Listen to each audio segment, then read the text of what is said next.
Pablo Escobar. Just his name makes you think of money, violence and power. He was born in 1949 in the countryside of Colombia. His early life was very different from the rich life he would have later. Growing up in the poor neighborhoods of Medellín, he saw poverty and unfairness all around him. This shaped his ideas and made him very ambitious. Even when I was young, I was clever and good at making money. I started small, doing petty crimes. I stole gravestones and sold them to shady people. Then I started stealing cars and quickly learned how to sell them. Escobar wanted more than small crimes. He saw a chance to make a lot of money in the drug trade. Cocaine, a drug not many people knew about then, was becoming popular in the United States. Escobar saw this as a big opportunity and jumped into the dangerous world of drug dealing. He began by smuggling cocaine paste from nearby countries, but he wanted much more. Escobar dreamed of a huge cocaine empire, one that would make him incredibly rich and powerful. I was ruthless from the start. I got rid of my rivals quickly and violently. I wasn't afraid to use violence, and I was also good at business. This helped me rise quickly in the criminal world of Medellín. I teamed up with other ambitious criminals and we created the Medellín Cartel. Together we made drug routes, bribed officials and scared anyone who got in our way. By the early 1980s, the Medellín Cartel controlled the cocaine trade.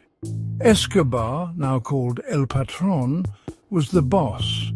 He had gone from a small-time criminal to one of the most powerful men in the world. He was unbelievably rich. Forbes magazine said he was one of the richest men in the world with billions of dollars. Escobar showed off his wealth. He built huge mansions, had a private zoo, and even bought a jet to fly his money around. Escobar's power reached everywhere in Colombia. He bribed politicians, judges, and police officers to make sure his business ran smoothly.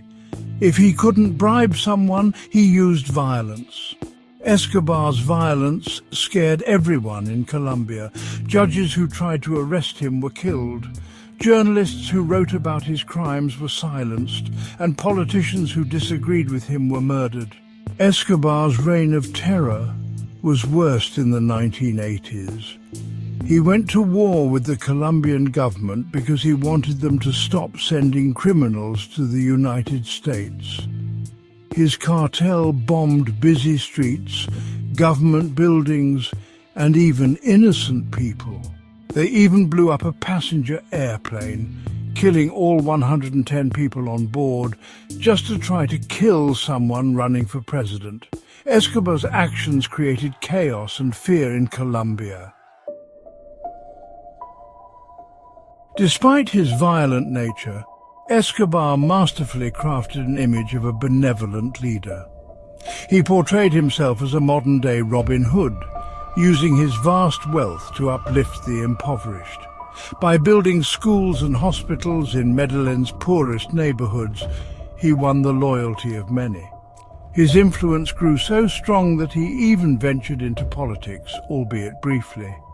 This duality of his persona made him appear as a savior to some, despite his ruthless criminal activities. However, his actions plunged Colombia into deeper turmoil. Escobar's reign of terror inflicted immense suffering on the nation. The influx of drug money fueled corruption, eroding the very fabric of the government.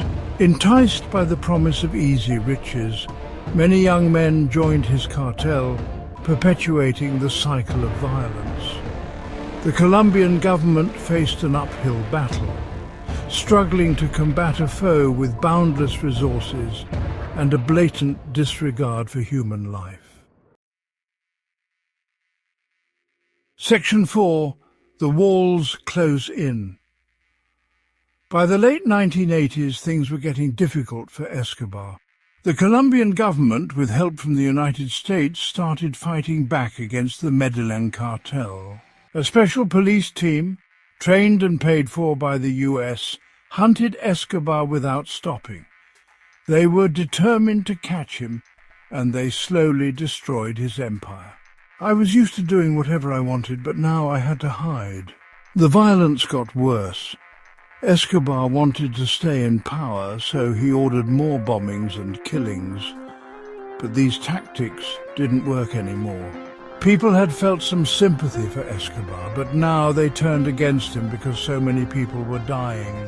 The Colombian government saw that he was getting weaker, so they offered him a deal surrender and go to a Colombian prison for a shorter time. Section 5. Legacy of Violence.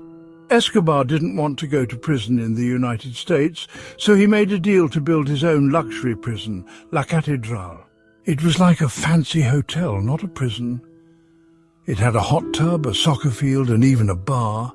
Escobar continued to run his business from La Catedral, showing that even in prison he was still powerful, but he wouldn't be free for much longer. In 1992, Escobar escaped from La Catedral because he knew the government wanted to move him to a real prison. He was on the run again, hunted by the police and his enemies, but they were close to catching him. On December 2nd, 1993, after they had been looking for him for 16 months, Escobar was trapped and killed in a shootout with the Colombian police in Medellín. When he died, a terrible time in Colombia ended, but the memory of his violence is still there. Pablo Escobar's life was a story of two sides. He was a ruthless killer, but some people saw him as a hero. His story teaches us about the dangers of power and the terrible things that happen because of the drug trade. Even now, many years after his death, Escobar's name reminds us of a dark time in Colombian history.